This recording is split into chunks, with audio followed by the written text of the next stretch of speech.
Благодарам. Ќе искористам кратко само полупроцедурално, мислам дека треба сериозно размислиме како собрание да го измениме принципот на поставување на пратенички прашања со цела почит кон колегите што поставуваат писмени прашања, но мислам дека се губи суштината на седницата и воопшто на седењето тука, кога практично седницата почнува 2 часа од како е почната.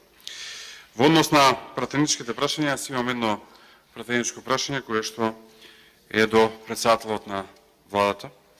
Имено Македонија се соочува со континуирана национална катастрофа години назад, не само во последниве месеци.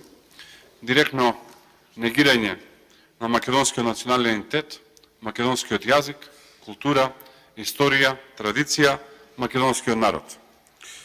Македонија, како што сите знаеме, направи болен компромис и го промени и името на државата, преку промена и на уставот.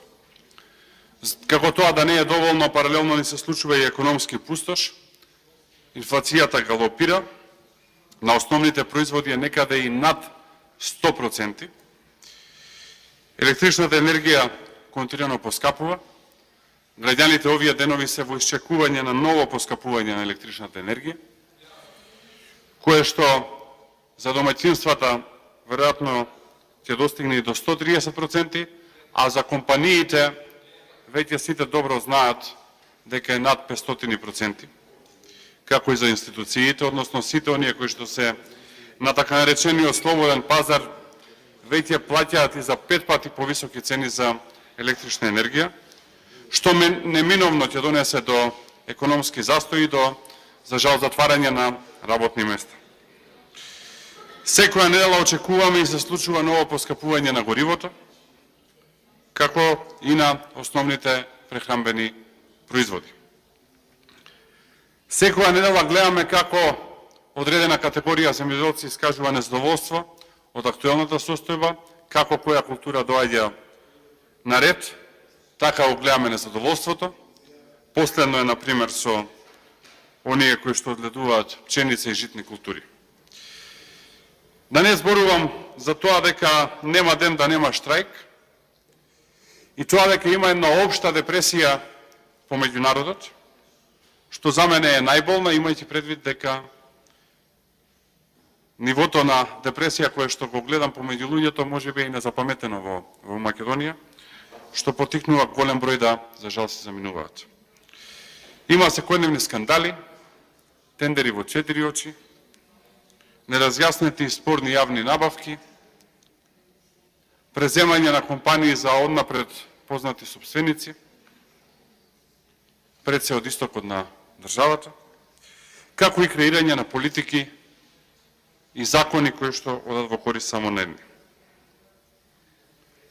На сето ова се надоврзува и политичката криза и состојбата која што имаме и во собранието, а и помеѓу нас како политички партии, имајќи предвид дека практично вештачки се одржува мнозинството после минатогодишните локални избори, кога убедливо победи опозицијата, што беше јасно изразување на народната волја.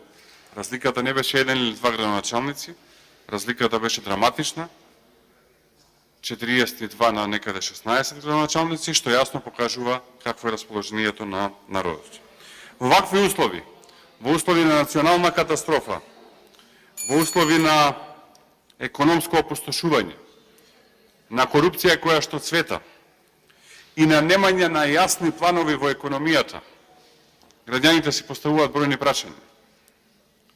Например, никој не знае дали ќе има парно грејење во текот на зимата во град Скопје, затоа што се носат нејасни одлуки, или никој не може да јасно си одговори што ќе се случува со цената на основните производи или што ќе се случува со цената на електричната енергија во услови кога граѓаните не гледаат јасен план.